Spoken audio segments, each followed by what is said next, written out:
Well, hello, Facebook family.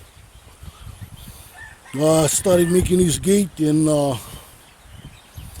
Uncle wanted it solid. I didn't know how close to make the bars, and my dad said, maintain the keikis can't get out. But I tell you what, look at this freaking gate. Your fucking pig sperm cells not gonna be able to get out of this freaking gate.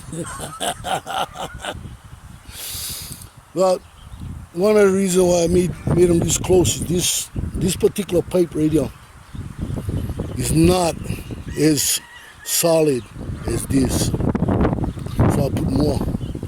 This gate, when I get through, is gonna be close to 100 pounds.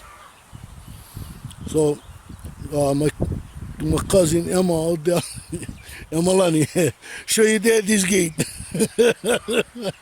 What your crazy cousin came up with. Like I said, freaking pig sperm cells not gonna be able to get out of this freaking gate. So everybody out there, aloha. Chief out.